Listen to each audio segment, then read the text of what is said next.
e satisfaz o princípio de decomposição em clusters, né? Também. Isso para campos gerais. O que ficou meio subjúdice foi a questão da microcausalidade e também da conservação ou carregamento de números quânticos internos, né? De simetria interna, implementação de simetrias internas. Isso daí, estou fazendo esse semestre um pouco diferente do que eu costumo fazer, a gente costuma discutir isso aí em geral, mas eu acho que é mais legal se a gente discutir isso completamente dentro do ponto de vista do campo escalar e depois falar da argumentação geral, né? Então, campo escalar, a gente chegou à conclusão, né, que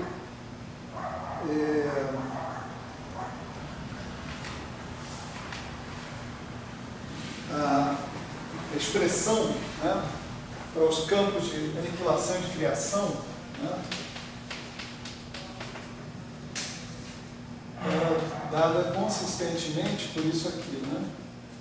1 sobre 2π a 3 meios.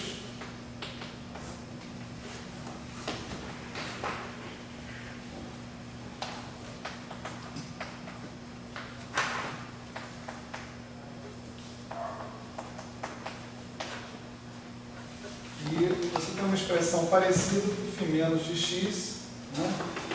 Então, vou anotar aqui, com a exponencial de menos IPx e a dada, no lugar do A. Né? Uma coisa que a gente mostrou explicitamente, né, na aula passada, foi que esses objetos aí definidos dessa maneira, com os As e a daga se transformando por transformações de Poincaré, do jeito que eles têm que se transformar, nos não escalares. Tá certo? Não escalares de Poincaré, né?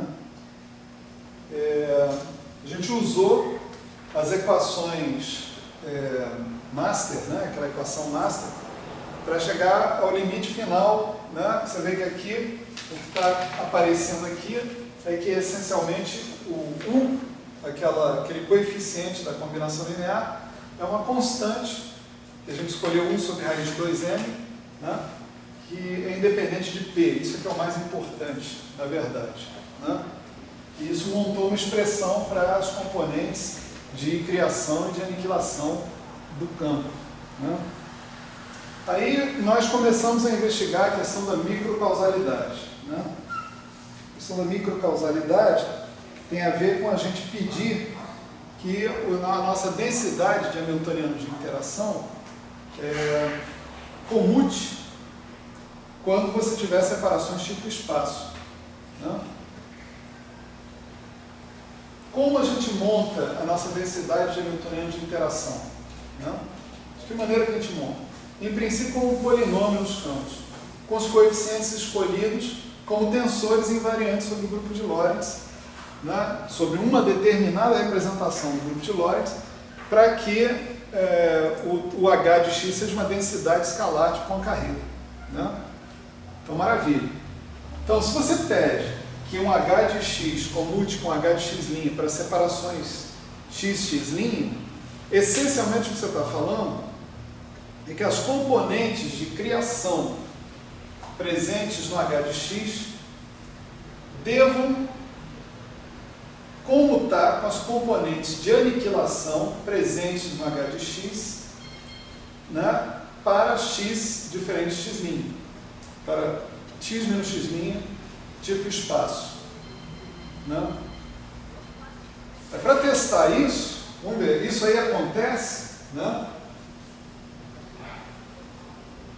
Tá certo? Quer dizer, se isso não acontecer, a gente já vai estar em palpos de aranha, né? Porque os caras que dependem de x, os operadores que dependem de x, eles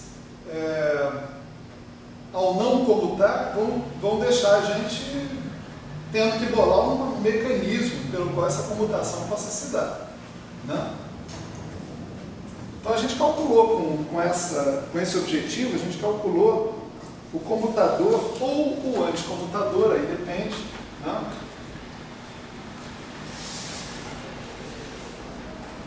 de φ menos com φ mais, né?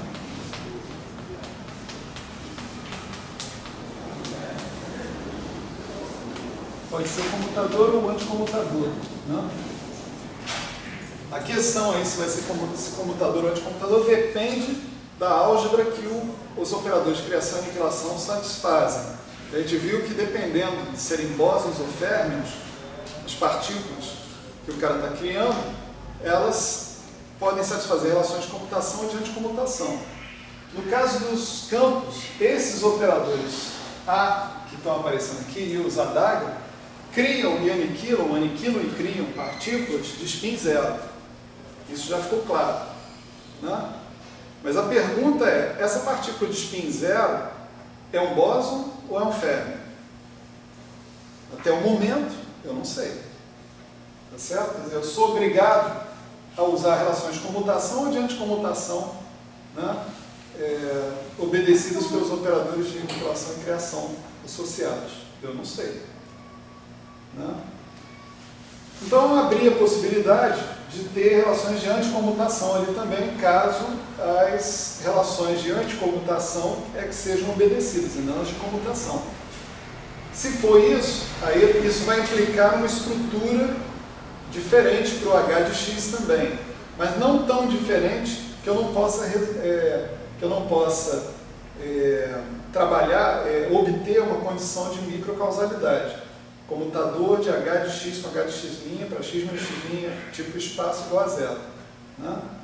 Então, vamos testar o que deu isso aí. Né? Tanto para o caso menos quanto para o caso mais, o resultado disso daqui é isso aqui. Né?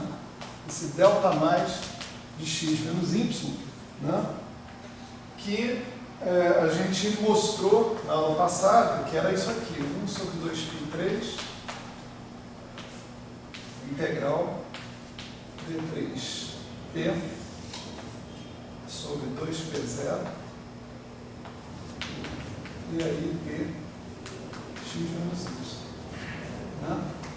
Essa função é a função chamada de Pauli-Jordan, certo? E uma das coisas que a gente fez na aula passada foi mostrar que essa função não se anula quando x menos y é tipo espaço. Isso seria uma possibilidade, mas não acontece. Certo? Então estamos lá em palco de aranha. Né? O objeto básico que nós estamos usando para construir o nosso H de x, né? Nosso H de x, ele é um somatório em M de um certo G, N, φ menos de x elevado a N, φ mais de x elevado a N. Né? Ele é essencialmente isso, porque nós estamos tratando do campo escalar. Né? Então, tudo simplifica porque não tem aquele monte de índice para lidar com eles. Né? Então, não tem índice nenhum, ótimo. Né? Então, se o comutador de um φ menos de x com φ mais de y, né, não é zero para separações tipo espaço, né, é muito difícil eu esperar que um hamiltoniano montado a partir de objetos como esses vai comutar consigo mesmo em outro ponto cuja separação seja tipo espaço. Tá certo? A ideia então, né, que aparece é a seguinte: bom, nem o φ menos nem o φ mais comutam uns com os outros e satisfazem essa relação. Então, por que eu não tento alguma outra coisa que dependa de φ menos e de φ mais? Tá certo? Bom, a coisa mais simples que eu posso tentar, né, dizer, veja que abrir mão do φ menos e do φ mais de x não está fora de questão. A gente já ganhou muita coisa até agora. Tá certo? Nós ganhamos o princípio de decomposição em clusters, ganhamos uma maneira de construir escalares, né, dentro da nossa teoria, ganhamos um monte de coisa. Vamos perder tudo isso? Assim, de bobeira? Não, vamos insistir um pouco mais. Né? E o próximo passo na insistência é dizer o seguinte: ao invés de eu trabalhar com φ menos e φ mais, assim, puros, né? Por que eu não trabalho com um certo φ que seja uma combinação linear de φ mais e φ menos? Combinação linear essa que eu vou ver se eu consigo escolher de maneira que o meu campo comute, esse novo φ, comute consigo mesmo em separações tipo espaço. Então a proposta é essa, é chegar e colocar o nosso φ, né, como sendo uma combinação linear de φ mais e φ menos. Definir isso aqui. Kappa φ mais de x mais lambda φ menos de x. Claro que se der certo, aí o que eu vou fazer? Eu vou dizer, eu vou passar a construir o meu h de x usando esse φ. Tá certo? Usando esse φ inteiro. E não usando φ mais e φ menos separados, do jeito que está ali. Tá certo? Então, pergunta, né? Se eu pegar esse φ e calcular comutador ou anticomutador dele com ele mesmo, né? Para uma separação arbitrária, quanto que eu obtenho? Né? φ mais comuta com φ mais. φ menos comuta com φ menos. Tá certo? Então só vou ter dois tipos de contribuição aí. φ mais aqui com φ menos daqui, φ menos aqui com φ mais daqui. Tá certo? Eu vou ter isso aqui, ó. Kappa lambda, né? Comutador φ mais de x, φ menos de y, ou anticomutador, não sei ainda. Né? Mas, mesmo kappa lambda, comutador de φ menos de x com φ mais de y, comutador ou anticomutador. Tá certo isso? Bom, eu sei quanto dá φ menos com φ mais, tá certo? Se φ menos com φ mais ou φ mais com φ menos que eu calculei? Peraí, deixa eu só lembrar isso. Não, foi φ mais com φ menos. Eu que fiz a cagada aqui. Aqui é φ mais, aqui é φ menos. Então, esse cara que está aqui dá o delta mais de x menos y. Né? Certo? Então, kappa lambda, delta mais de x menos y, seja comutador, seja anticomutador. Certo? E agora aparece o seguinte, eu vou trocar φ mais de y com φ menos de x, para poder usar a minha definição do delta mais. Se eu tiver um comutador, quando eu trocar um com o outro, troca o sinal. Se eu tiver um anticomutador, eu posso trocar um com o outro que não vai trocar sinal nenhum. Tá certo? Então eu vou ficar com menos ou mais o delta mais, só que é de y menos x. Está claro isso aí? Então isso aqui dá o comutador do φ de x com φ de y, ou anticomutador. Né? Só que quem falou que esse φ é real? Né? Tá certo? Em princípio, né? Poderia ter um φ complexo, né? Uma coisa assim. Então, eu posso imaginar, calcular o φ de x com o φ d'H de y, ou anticomutador. Né? Quando eu calcular o φ d'H de y, eu vou ter K estrela, φ menos, mais lambda estrela, φ mais. Tá certo? Deixa eu escrever aqui quem é o φ menos.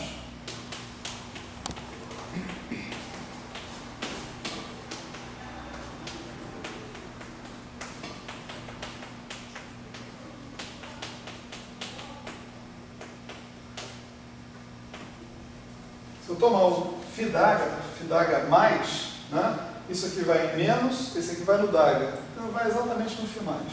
Né?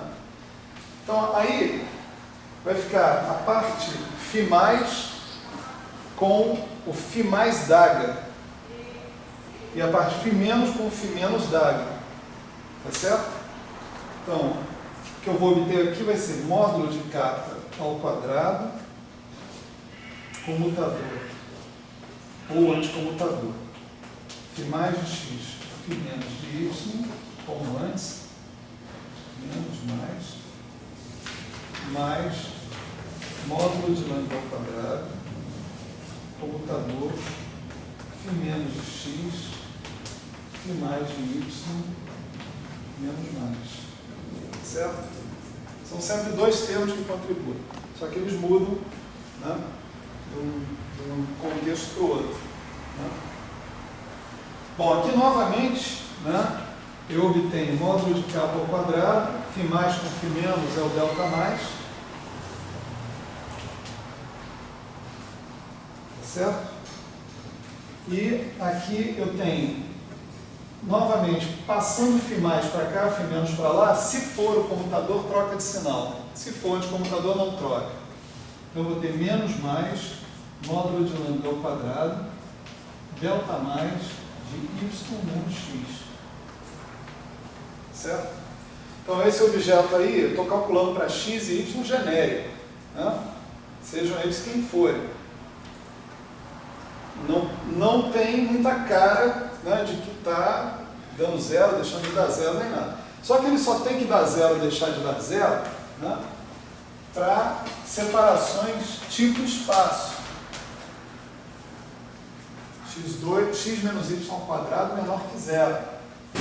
Para separações tipo espaço, vamos lembrar que delta mais x menos y é igual a delta mais de y menos x. Delta mais é uma função simétrica quando a separação, quando o argumento delta mais é um vetor tipo espaço. Certo? Então agora eu posso analisar essa situação quando a separação é tipo espaço.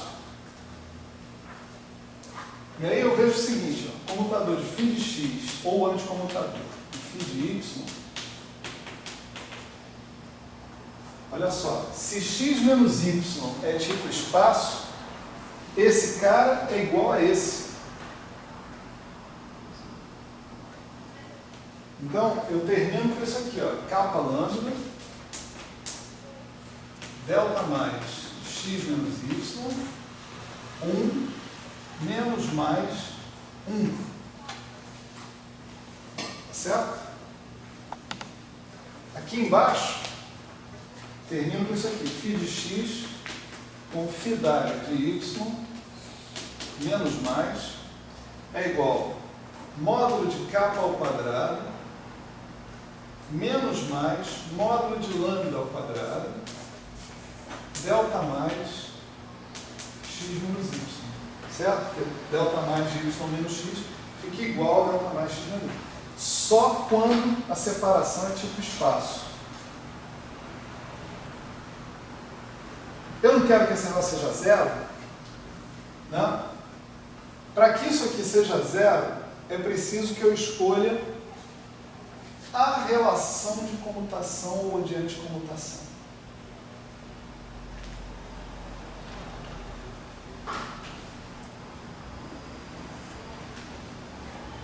Se eu falar isso aqui é igual a zero, isso aqui é zero, isso implica que eu vou escolher relações de comutação. Ou seja, os operadores de criação e aniquilação que eu estou considerando são operadores de criação e aniquilação de bósons. Porque eles satisfazem relações de comutação e não de anticomutação. Então, sim, estou criando e aniquilando partículas de spin zero. E essas partículas de spin zero que estou criando e aniquilando são bósons. Por que eles têm que ser bósons? Para que a relação de microcausalidade venha a ser satisfeita. Então, relações de comutação e mais. Aqui embaixo, eu tenho que módulo de capa ao quadrado também tem que ser igual ao módulo de lambda ao quadrado. Então, também tem mais uma relação sobre os coeficientes que eu estou colocando ali. A comutação na notação é o mesmo, né? Sim. Lógico. Uhum. Então, se eu montar, olha só, conclusão, né? Se eu montar, conclusão parcial, se eu montar meu φ de x como uma combinação linear de φ mais e φ menos, com os coeficientes tendo o mesmo módulo, tá certo? E escolher que a partícula de spin zero em questão satisfaz relações de comutação, ou seja, que ela é um bóson, isso vai implicar que esse campo φ de x satisfaz as relações de microcausalidade. Ele mesmo satisfaz isso. Φ de x comuta com φ de y e com φ d'água de y quando x menos y ao quadrado é menor que zero. Daí, eu posso montar o meu hamiltoniano de interação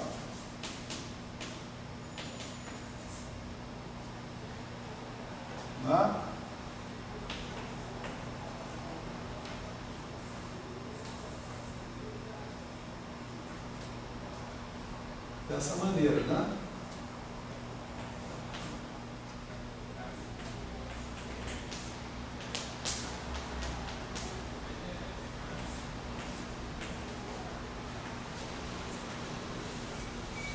Por que eu estou montando dessa maneira? Né? Estou supondo, né, que quando eu tomar o dagger, né, desse objeto, φ dagger φ, isso vai nele mesmo. Minha densidade hamiltoniana de interação tem que ser um operador hermitiano. Isso aqui é um polinômio, um operador hermitiano que eu estou construindo com φ e φ dagger. Tá certo? Eu posso adicionar mais um ingrediente aqui, que são esses dois pontinhos, que significa o quê? Quando eu substituir φ e φ dagger como função de A e A dagger, às vezes o A vai ficar à direita, às vezes o A dagger vai ficar à direita, etc. e tal. E ele não vai estar naquela forma que eu queria que ele estivesse, como todo bom operador que eu montei no espaço de Hilbert estava obedecendo. A dagger, a dagger, a dagger, a dagger, A. Então eu coloco mais uma prescrição ali dizendo o seguinte: no final, eu subtraio os valores esperados no vácuo necessários, de modo a trazer todo esse operador na forma que eu considerei que ele tinha que ser, ou seja, com todos os operadores de criação, de aniquilação primeiros e os de criação depois. Isso é que significa esses dois pontinhos aí de cada lado. Isso é o chamado ordenamento normal. Tá certo? Então, se eu montar o meu hamiltoniano de interação desse jeito, está claro para você, isso é uma pergunta, que h de x vai comutar com h de y para x menos y ao quadrado menor que zero?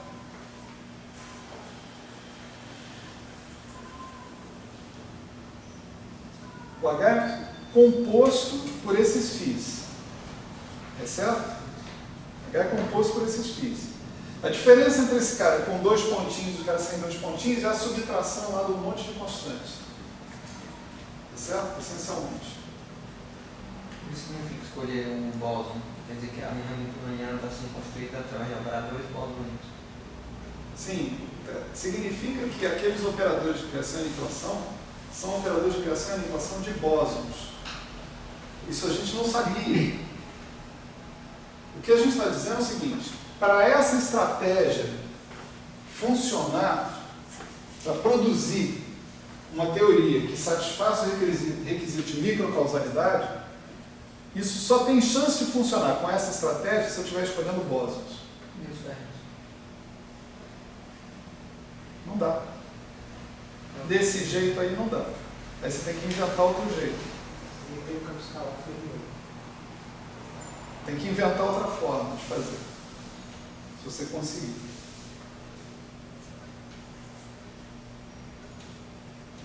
Que é bota no índice no fim, né? Hã? Que é bota no índice no fim. O que é isso? Aumentando o escalar para vetorial. Sim, olha só. Dentro dessa representação, que é a representação escalar, dentro da representação escalar, a maneira mais fácil de eu resolver o problema é dizer campos escalares estão associados com partículas bosônicas, de spin zero. Será que tem campos escalares associados com partículas fermiônicas? Se tiver, né? Se você montar um campo escalar... Teria um campo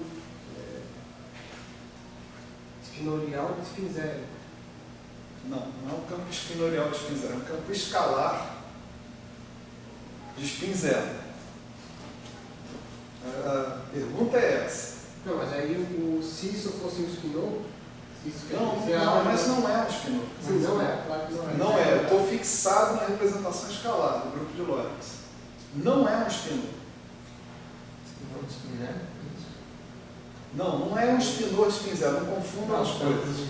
Olha só, isso é um campo escalar. Esse campo, nós vimos que ele satisfaz as propriedades do escalar, ele carrega a representação escalar junto com ele. Agora, eu não sabia se esses operadores de criação e aniquilação criam bósons ou criam férmions. Eu não sabia disso. Eu tenho um palpite agora. Eles vão criar bósons se eu quiser resolver o problema da microcausalidade dessa forma. Se eu resolver o problema da microcausalidade de outra forma, quem sabe eles podem carregar férmions. Aí eles são campos escalares que criam férmions. Tá certo? E pode explicar só como é que ficou só uma linha, só fazendo um paralelo entre aquela hamiltoniana que tem N e M ali inicialmente, né? Porque você tem que ter para a sua hamiltoniana ser hermitiana, tá certo?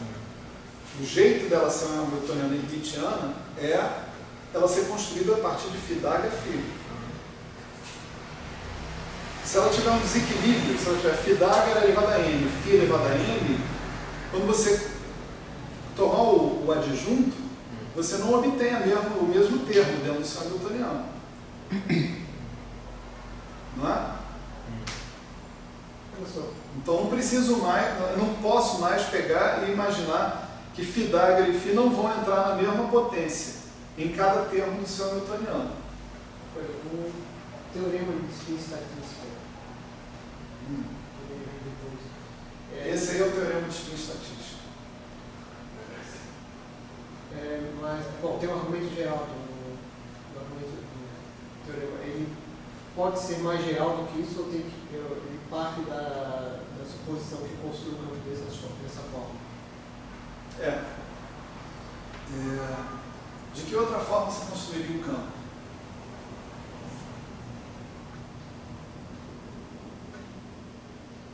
Teria que ser, vai dar criatividade. Vai dar criatividade, pois é.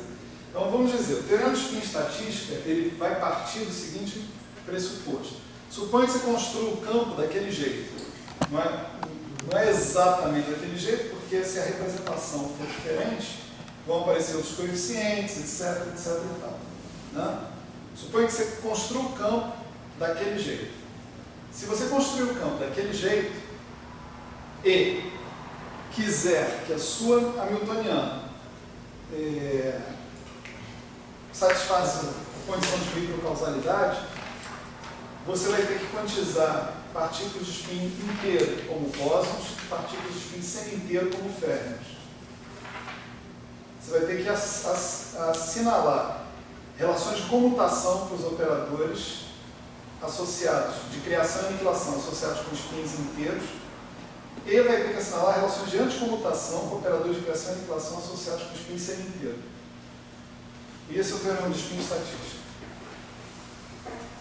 Então, o teorema de spin estatística depende de você estar falando de campos quânticos relativísticos. Esses campos estão associados a essas partículas. Dessa maneira, que a gente viu aqui. Na mecânica quântica ordinária, você não conseguiria fechar o tipo Não. de conclusão desse jeito. Não. Lá não tem por que ter uma condição de microcausalidade. Não é? Está claro isso? Condição de microcausalidade é uma condição relativística. É uma condição para que o teu operador S, né, faça sentido em qualquer referencial inercial. Lembra da origem da condição de microcausalidade? Eu tenho um ordenamento temporal que não necessariamente é preservado para todos os pontos x e y que estão lá. Então eu tenho que impor isso aí para que os pedaços do meu operador S, cada um deles, seja invariante de Poincaré, invariante de Lorentz. Então a condição de microcausalidade é uma condição relativística. Na mecânica quântica não relativística não tem análogo para ela. Portanto, não há nenhum vínculo necessário na mecânica quântica não relativística entre spin e estatística. Não tem.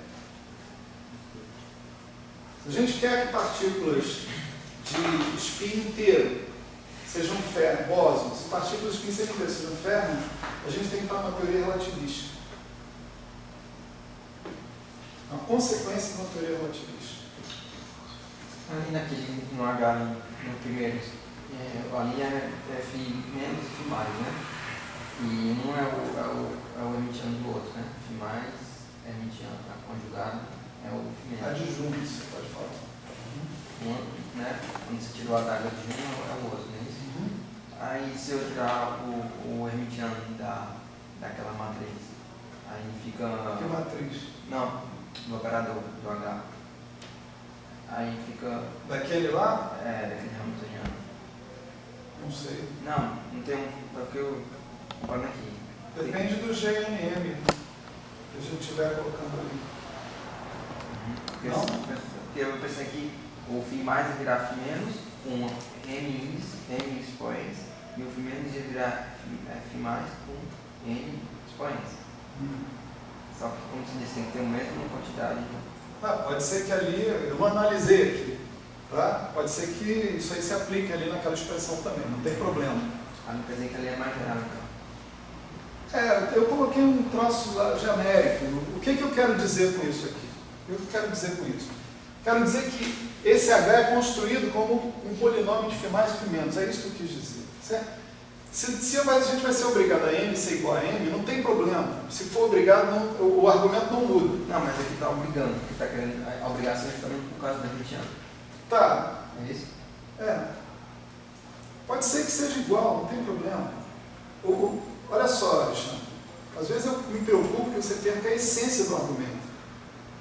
Às vezes você pega uma picuinha lá em cima, mas eu não sei se você está pegando a essência do argumento. A essência do argumento aqui é o H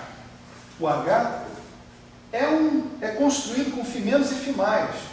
Portanto, se eu quero que o H comute com ele mesmo em separações tipo espaço, esse φ menos e esse φ mais deveriam satisfazer alguma relação de comutação entre eles para separações tipo espaço. É essa a essência do argumento. Se esse N vai ser igual a M e tal, não sei o que, para ser mediano também, não tem problema. A gente superou isso. Isso aqui também não tem problema. Né? Se eu quiser, eu coloco aqui um polinômio disso. Polinômio de Pythagoras. Pronto. Entendeu? Com coeficientes reais. Sei lá. Polinômio de Pythagoras. O que importa? Importa que se for assim, isso aqui é satisfeito. Isso está claro? Essa é a questão. Sim ou não? Se isso não estiver claro, aí a gente continua discutindo. Tem problema. Mesma ordem de expoentes, sim. Mesma ordem de expoente, como assim? Φ mais e φ. Né? Por que não? Não pode ser φ mais. Não, eu digo φ mais ao cubo e φ. Não, cara, olha só. Considerando como... Não, peraí. Φ mais igual a x. Vamos supor que seja φ mais ao cubo Φ. φ de x com φ mais ao quadrado φ de x, φ d'água ao quadrado de y, φ de y elevado a nona. O que é que vai interessar aqui nessa relação de comutação? O fato de x e y, x menos y ser tipo espaço. Se isso acontecer, isso aqui dá zero. É só abrir. Você vai ver que essa relação aqui vai se reduzir a comutadores de φ ou φ mais de x com φ ou φ mais de y. Vai dar zero. Depende da potência. Não depende da potência. A potência não é importante aqui. Né? Ela não é importante. Ela vai ser importante para eu produzir um resultado hermitiano. Mas isso não é isso que a gente está discutindo aqui. Que nós estamos discutindo a condição de microcausalidade. É isso que eu quero que saia bem entendido. Tá certo? Quer dizer, se eu montar o meu hamiltoniano com esse φ que satisfaz essas relações aqui, isso igual a zero, para x menos y ao quadrado igual a zero, isso eu garanto. Eu garanto que a minha densidade hamiltoniana de interação, hermitiana ou não, tá certo? Vai comutar com ela mesma em separações tipo espaço. Certo? Melhorou aí? Maravilha. Então, olha só, a situação que a gente está nesse momento, né, é de um φ de x que está sendo dado assim, né? Ele é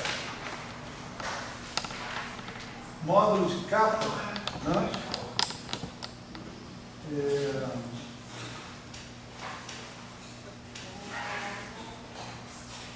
Exponencial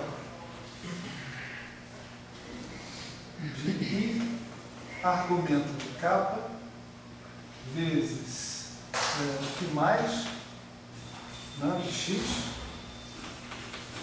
mais exponencial de I argumento de lambda φ menos de x.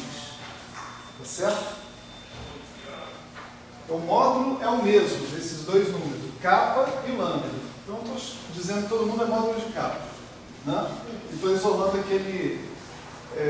aquelas fases. As fases podem ser diferentes, né, dos dois elementos que estão ali. Agora, olha só. Eu posso pegar tanto o meu operador de aniquilação quanto o meu operador de criação e mudar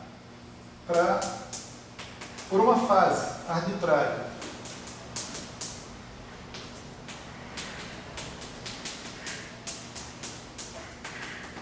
Só que, se eu mudar o operador de aniquilação para essa fase, eu tenho que mudar o de criação por menos essa fase. Né? Então, se eu fizer isso, o que vai acontecer? Uma fase constante, em princípio. Né? Esse cara aqui vai ter um fator exponencial de Iα, que vai sair dessa integral.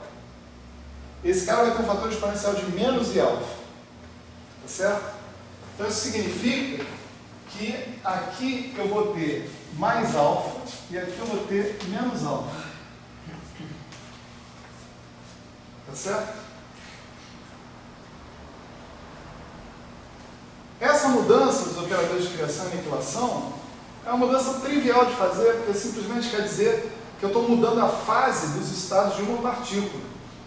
Estou dizendo, ao invés de eu considerar o estado de uma partícula P sigma n, Pn, né, eu vou considerar a exponencial de Iα vezes Pn. Eu posso fazer isso. Nada me impede. Isso se reflete em eu mudar o operador de aniquilação e de criação dessa forma. Tá certo? Então, se eu escolher agora o alfa, né, como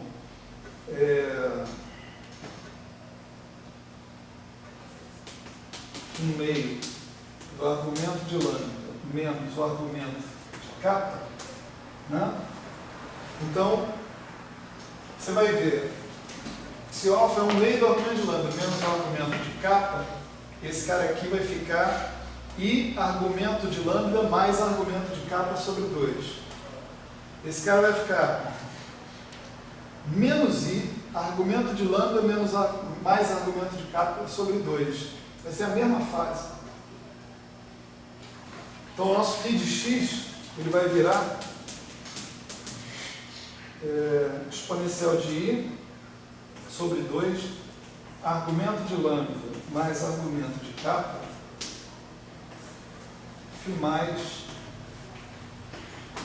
de x mais φ menos de x. Tá certo? Ah, faltou aqui o módulo de capa.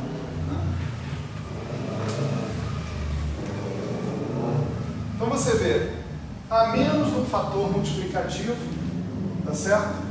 O meu φ de x é essencialmente essa combinação linear específica de φ mais e φ menos. Agora, esse fator multiplicativo é um fator que é indefinido para o campo. O campo é definido a menos de um fator multiplicativo, tá certo? Porque tudo que o campo tem que satisfazer é aquela condição de que o zero de lambda alfa, φ mais menos de x, o 0 menos 1 de lambda alfa, seja igual ao φ mais menos de lambda x mais alfa. Se você botar lambda dos dois lados, esse cara satisfaz isso igualzinho. Se o seu problema é arrumar um campo que seja um escalar, né, perante transformações de Poincaré, o φ mais menos e o lambda φ mais menos satisfaz a mesma coisa.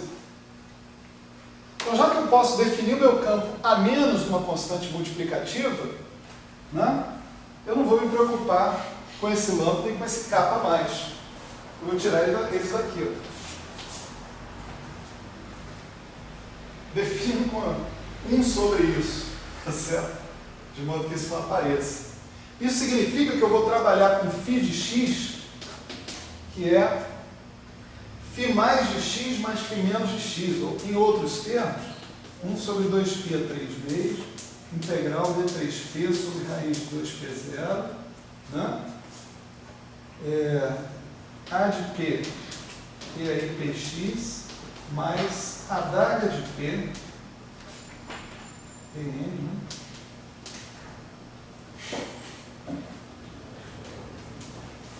E é menos IPX. Essa já é uma forma bem mais familiar, né, desse cara, né? Pelo menos para quem já pegou um livro de teoria de campo por aí, né? Está na página 2, qualquer livro de teoria de campo. A definição de transformar de Fourier, se você não botar o complexo conjugado. Então, esse aí termina sendo um campo real, né? Do jeito que a coisa está. Né? E se você tomar o dagger disso, você volta nele mesmo. Né? Essa condição está dando isso. E a gente já vai cuidar disso também. Né? O fato é, esse objeto, que é construído tanto com a componente de aniquilação quanto com a componente de criação, é o que tem condições de rápida e facilmente me prover uma teoria que satisfaz a microcausalidade. Tá certo? E a construção desse objeto dessa maneira requer que aqueles operadores de aniquilação e criação aniquilem ou criem partículas bosônicas. Portanto, isso é uma conclusão que nós estamos tirando a partir dessa hipótese que a gente está fazendo aqui. Tá certo? Mais uma vez, isso é uma demonstração baseada em primeiros princípios? Não. Né? Mas todos estão desafiados a fazer melhor. Certo? Fazer mais fácil, mais simples, mais lógico do que isso. Né? Tipo assim, eu estou no caminho certo, usando φ mais φ menos? Estou, então deixa eu modificar pouco o meu caminho. deixa eu usar uma combinação linear de φ mais e φ menos. Só essa pequena modificação já me conduz ao teorema de spin estatística particularizado para spin zero. Partículas de spin zero, tá certo? São bósons. Ainda não está provado isso, porque eu não obtive todas as partículas de spin zero possíveis e imagináveis. Será que em outras representações do grupo de Lorentz, aonde o grupo de rotações apareça de maneira não irredutível, apareça de maneira redutível, pode ser que eu apareça com outras partículas de spin zero. Aí eu não sei dizer, pelo menos com o arsenal que eu tenho nesse momento aqui, né, se essas partículas terão que ser bósons ou férmions. Mas sim, a representação escalar, isso sim, eu acabei de mostrar. Representação escalar do grupo de Lorentz, carregada por um campo, implica que essas partículas associadas com esse campo têm que ser bósons. Dentro da abordagem dessa ideia para produzir a microcausalidade. Tá certo?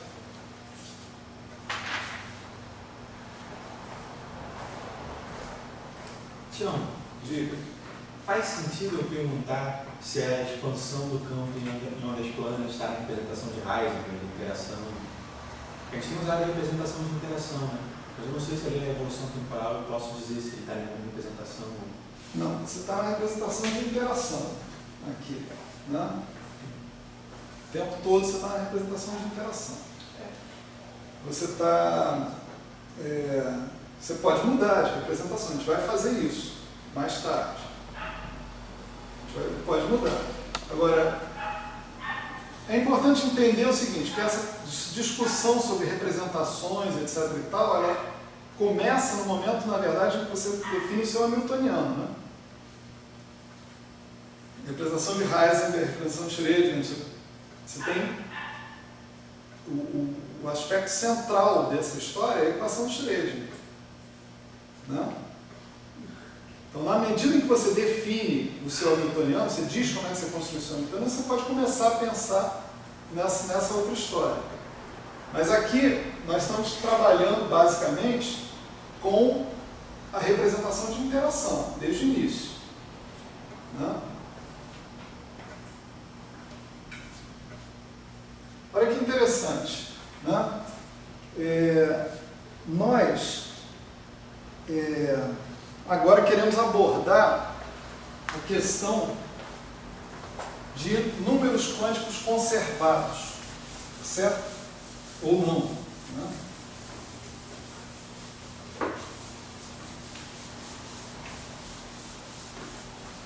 Como é que a gente vai fazer isso?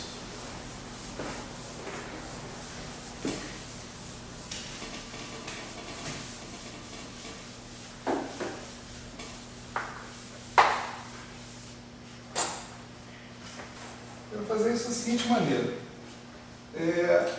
Eu sei, né? Vamos supor que eu tenha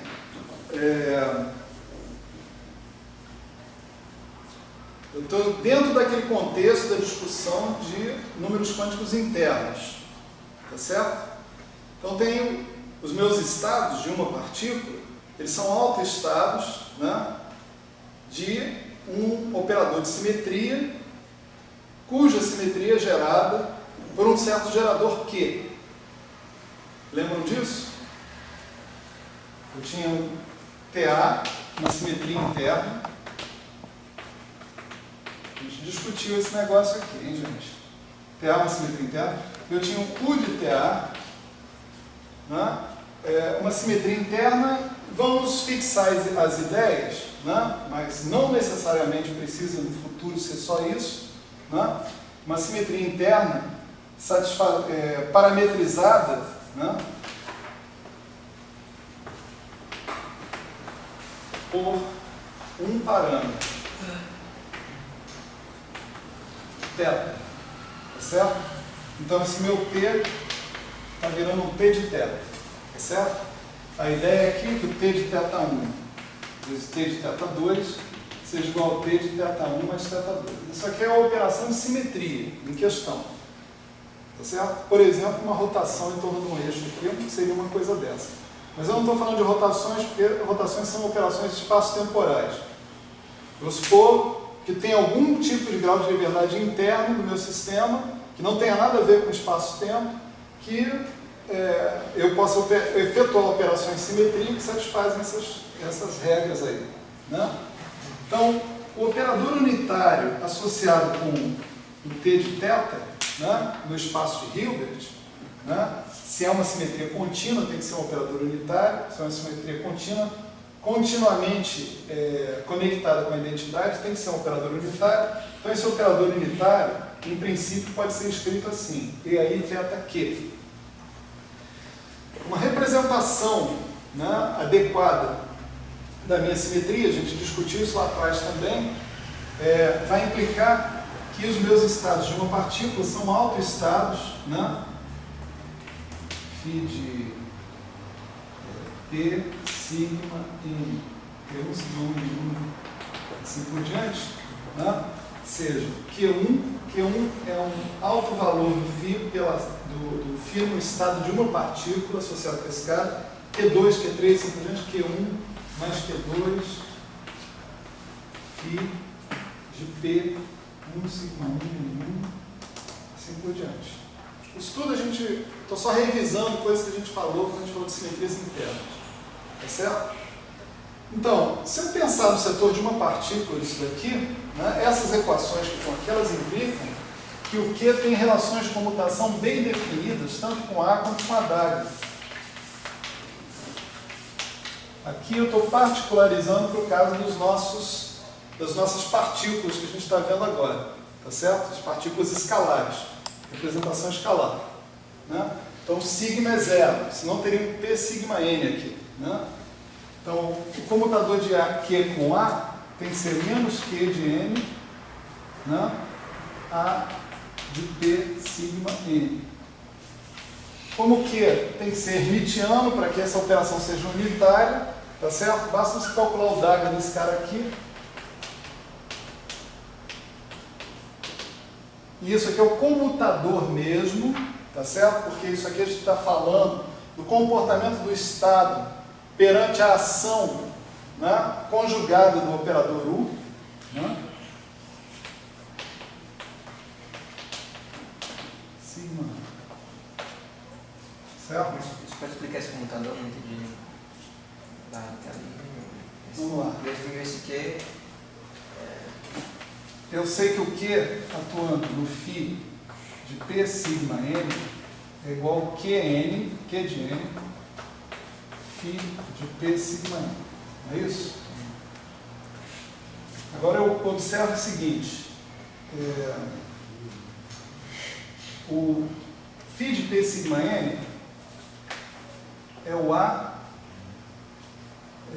DAGA de P sigma N aplicado no vácuo. Não é isso? Isso aqui dá o Q de N, a DAGA de P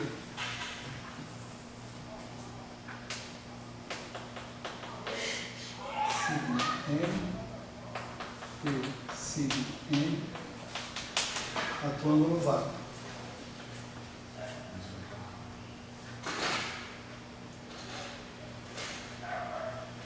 Esse cara que está aqui eu posso transformar no comutador de Q com a DAGA de P sigma N atuando no vácuo, porque quando eu fizer Q atuando no vácuo, tem que dar 0. O vácuo não carrega número quântico nenhum. O vácuo é invariante perante todos os operadores de simetria que eu tiver sobre o meu sistema.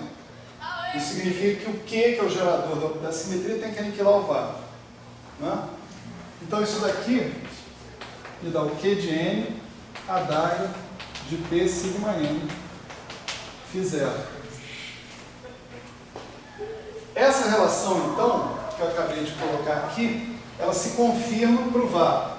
Se você for para o estado de uma partícula, 2 partículas, 3 partículas, tá certo? Você retirar deixar todo mundo atuando no vácuo, ou retirar um deles e deixar o resto atuando no vácuo, você vai ver que essa relação se confirma para os estados de uma partícula, de duas partículas, três partículas, quatro partículas. Eu fiz para o estado de uma partícula, isso se confirmou para o vácuo. Posso fazer para o estado de duas partículas e vai se confirmar para o estado de uma partícula. E assim por diante. Conclusão, isso aqui tem que ser igual a isso aqui. Tá? Se isso é igual a isso, toma o dagger, você chega nesse cara que está aqui em cima. Certo? E é uma coisa porque lá atrás, quando a gente falou desse operador, na verdade a gente tinha chamado de F, eu acho que é esse, chamou de operador F, que é um operador ativo. É esse aí, porque ele chamou de operador aditivo. Aditivo é aditivo? Isso. Não. Isso Tipo assim, ele é um operador aditivo, mas não é esse aspecto dele que está em questão aqui. O aspecto dele é que ele é gerador de uma simetria contínua. Esse é o aspecto que está sendo ressaltado. Ele é um operador aditivo, sim. A pergunta era só por que é que a gente escolheu um operador aditivo? Porque eles estavam relacionados com simetrias internas para as quais a gente encontrou leis de conservação. Porque eu quero que a carga elétrica se conserve. E eu observei que se tiver uma simetria contínua associada com a conservação da carga elétrica, a carga elétrica vai se conservar. Então nós estamos trabalhando aqui um contexto de simetrias internas implementadas sobre a coisa. Então, em particular, uma simetria interna parametrizada por um parâmetro θ.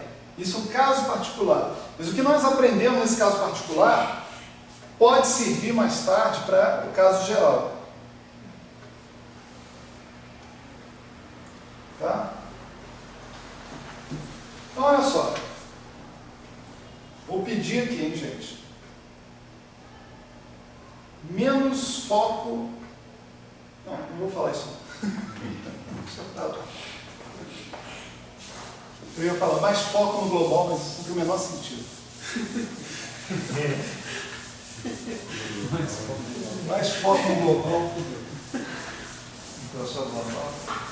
Foco no professor global.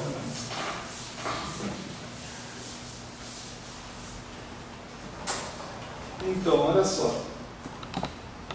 Se o Q satisfaz essas relações de comutação com A e com a dagger, então eu sei como que relações de comutação o Q satisfaz com φ mais e com φ menos. Né? Porque a única coisa que tem para comutar com A e a dagger lá, né, são eles mesmos. Com o Q lá são eles mesmos, são A e a dagger. Então isso daqui implica, né, que comutador do Q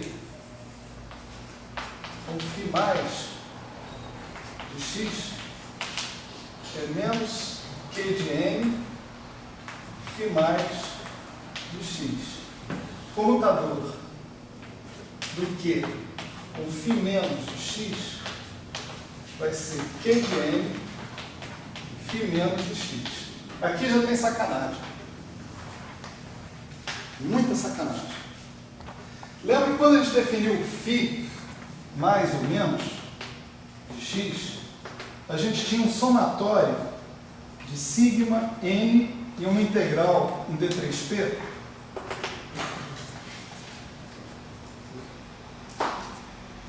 Ontem não, segunda-feira, eu falei para vocês que eu ia dizer por que a gente não está somando sobre n. Essa é a razão, lá no campo escalar. Essa é a razão, olha só. Imagina que eu estivesse somando sobre n. Agora, eu não conseguiria uma relação de comutação como essa. Vocês concordam?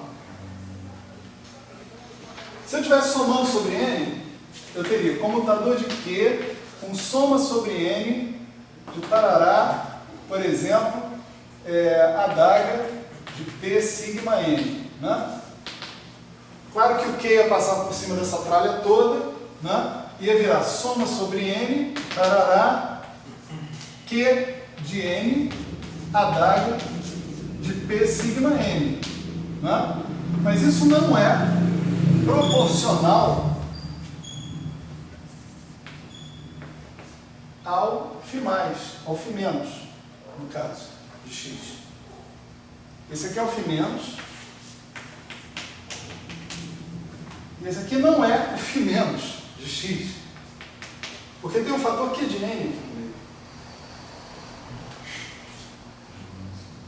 O φ- não tem n em lugar nenhum a não ser nos operadores de criação e aniquilação. Então, se eu estivesse somando em n, a minha relação de comutação não pegaria o meu φ e voltaria para o φ. Voltaria para um outro treco.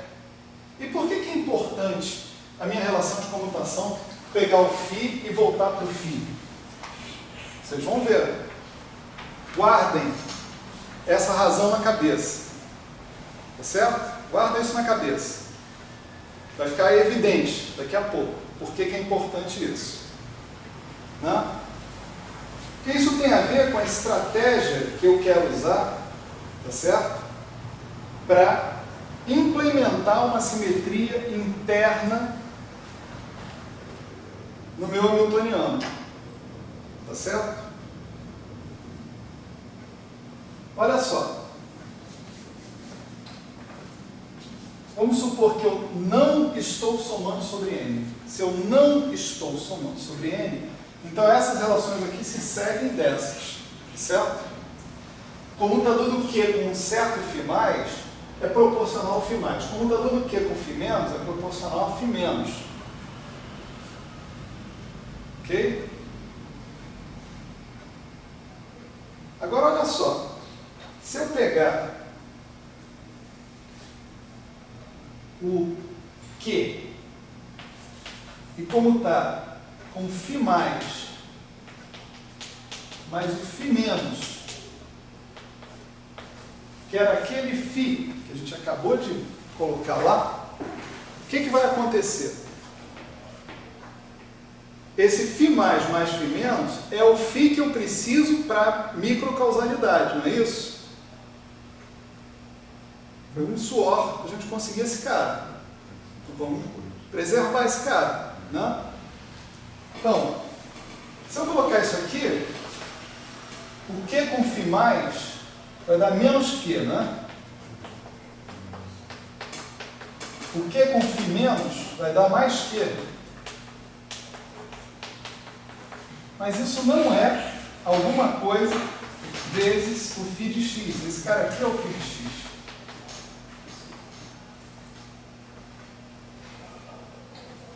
Isso não é algo vezes o φ de x. Por que eu quero isso sendo... Por que eu quero essa simplicidade nessas relações de computação? Vou dizer mais tarde. Aguentem. Como é que eu posso fazer a relação de comutação voltar para o φ de x? Tem um jeito. Bem esperto, que é o seguinte, olha só. Eu vou supor que o operador de criação, o operador de aniquilação, que está aqui no φ+, envolve partículas associadas com um número quântico Q de n. Tá? φ de x, φ de x, envolve partículas associadas com o número quântico Q de n. Eu vou dizer que o φ- de x, na verdade, ele envolve um operador de criação, né, que está associado com partículas, eu vou chamar de NC, tá certo? Diferentes das partículas que estão no operador de aniquilação. Esse Q de NC eu escolho como sendo menos o Q de N. O que acontece em função disso? Se esse cara envolve o Q de NC, né? O que vai aparecer aqui é o Q de NC, e o que vai aparecer no final é menos o Q de N, porque o Q de NC é menos o Q de N, vezes φ mais φ menos C. Portanto, esse φ de x, escrito dessa forma, φ mais φ menos C, ele tem relações de comutação simples com o Q. Se essa condição for satisfeita, se o meu campo φ de x for construído como uma combinação linear de um cara que envolva operadores de aniquilação associados com uma partícula e operadores de criação associados com outra partícula que tenha os Qs opostos ao da partícula em questão.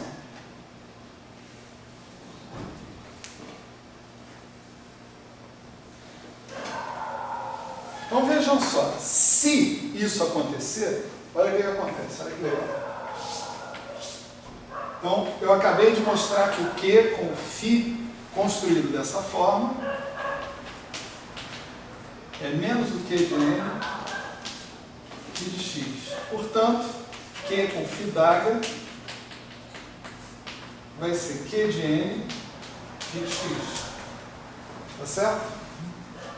Onde agora o meu φ de x, ele é o meu φ mais de x mais o φ menos C de x. Se eu quiser escrever isso aqui naquela representação integral, isso fica assim. 1 sobre 2π3, 3 meios, d3p sobre raiz de 2p0, a de pn exponencial de IPX mais a d'H de PNC exponencial de menos IPX.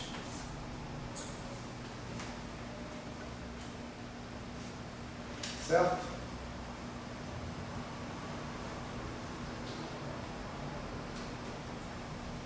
Daí eu posso dizer o seguinte, né? Como é que eu faço o meu hamiltoniano?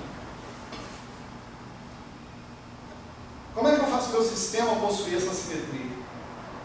Para que o sistema possua essa simetria, o meu hamiltoniano tem que ser invariante perante a operação de simetria. Em outros termos, eu tenho que ter que o U de t de θ, H U de t de θ a menos 1, ou d'H, ele é unitário, tem que ser o H. A simetria, a condição de preservação temporal da simetria é que o hamiltoniano conjugado pela simetria deu o próprio hamiltoniano. Ou, em outros termos, que o hamiltoniano comute, né? Se eu multiplicar por U dos dois lados, como U vezes U d'H é 1, o hamiltoniano comuta com U de t de θ.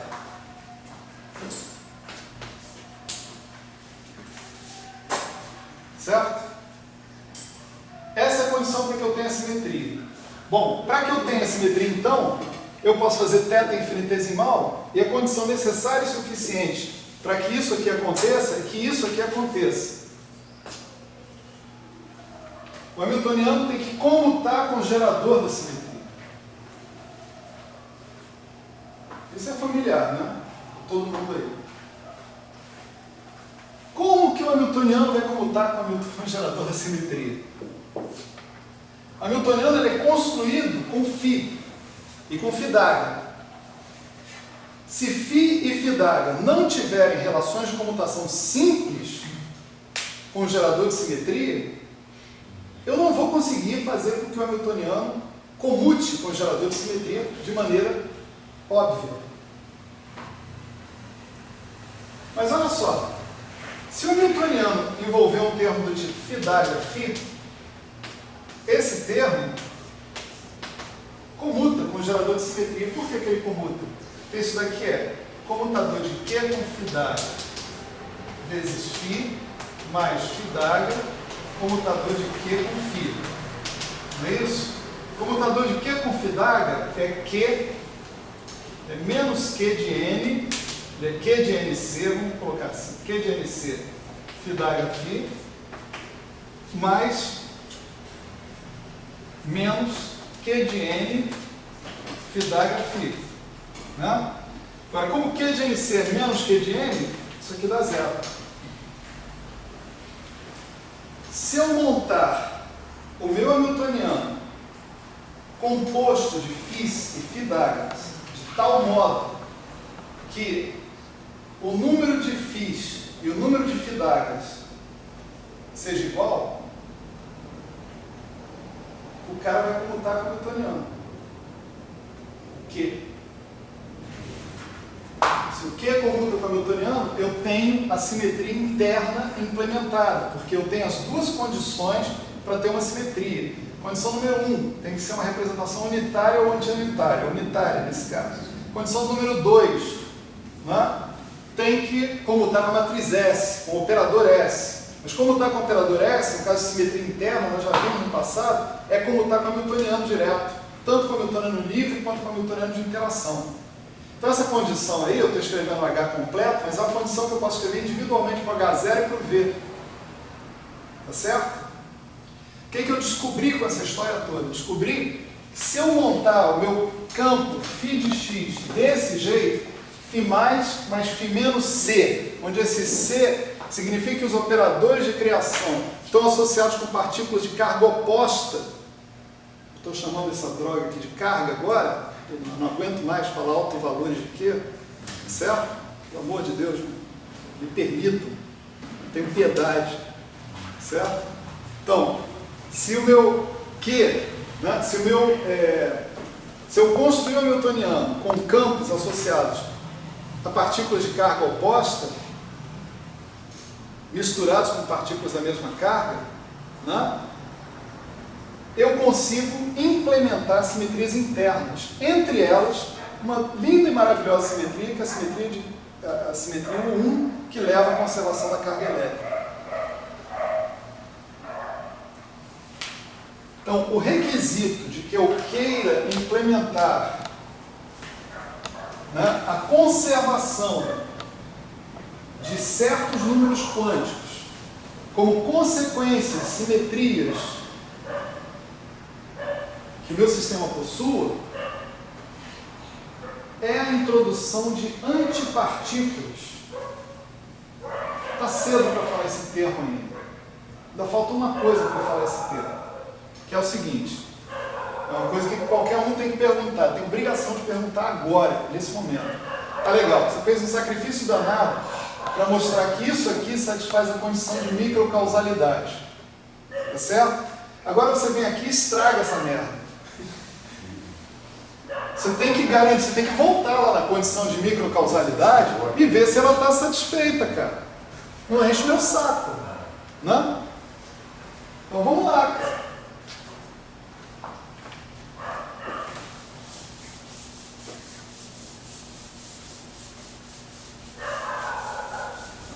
Vamos lá.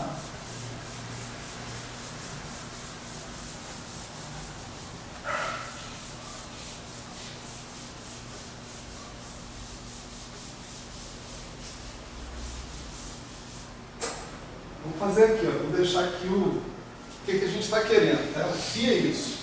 Tá certo? Então vamos ver. Esse cara aí satisfaz a condição de microcausalidade? Comutador, por exemplo, né? De φ de x com φ de y. Né? Eu vou propor que eu bote um kappa aqui na frente e um lambda aqui. Se eu botar kappa e lambda, eu não vou estragar a questão da simetria interna. Esse kappa e lambda não vão feder nem cheirar. Então eu vou botar kappa e lambda aqui, que é para ter alguma flexibilidade se eu precisar.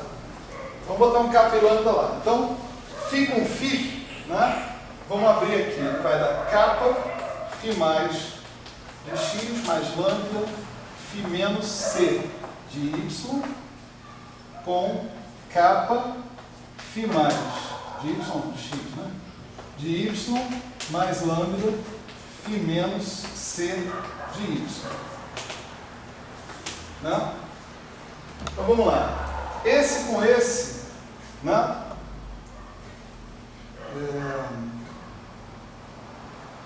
Comutam, né? Esse aqui tem operadores de aniquilação, esse aqui também, né? Comutam.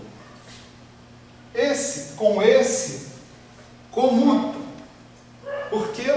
Isso aqui diz respeito a uma partícula, isso aqui diz respeito a outra. Com outro conjunto de números quânticos. NC, onde todos os números quânticos são o oposto, são o negativo dos números quânticos anteriores. Mas é outra partícula, não é a mesma. Então, os operadores de criação e aniquilação são obrigados a não comutar ou não anticomutar com a mesma partícula, não com diferentes partículas. Então, isso aqui e isso comutam. Tá certo? Isso aqui com isso, não é? Comutam também. E isso aqui com isso também comutam. Então isso aqui, pô, moleza. Não é? Vamos ver se com Fidaga a coisa melhora. Não é?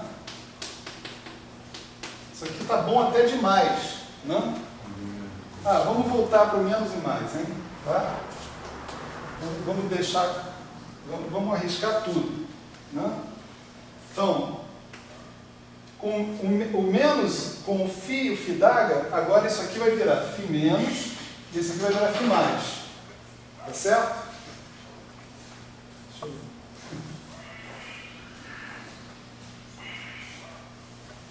Pronto, peraí. Não tem ninguém copiando, então a gente pode fazer tudo quanto é baixarinho. φ menos, φ mais. Agora olha só, esse com esse não comuta. Então isso vai dar K estrela, né? Lambda estrela, módulo de K ao quadrado, comutador, φ mais de x, φ menos de y. Ou anticomutador, não sei. Tudo está em questão de novo. Né? Mas esse com esse são partículas diferentes. Esse com esse são partículas diferentes. Esse com esse não. Módulo de lambda ao quadrado, comutador de φ menos c de x, φ mais c de y. Esse cara que está aqui, né, é o delta mais de x menos y, como antes. Tá certo? Esse cara que está aqui, se for comutador, eu troco e troco o sinal. Se for anticomutador, eu troco e não troco sinal nenhum. Então eu tenho um menos e um mais aqui, módulo de lambda 2. Quando eu trocar, vai ficar φc mais de y, φc menos de x. Isso vai dar um delta mais de y menos x, só que tem um superíndice c aqui. Por quê? Porque isso é outra partícula. Quem falou que a massa tem que ser a mesma? Cadê a massa no delta mais? Não me lembro. Porra, esqueci. Né? Olha só a cara do delta mais aqui. Para vocês dizerem que ele não depende de massa. Olha aqui.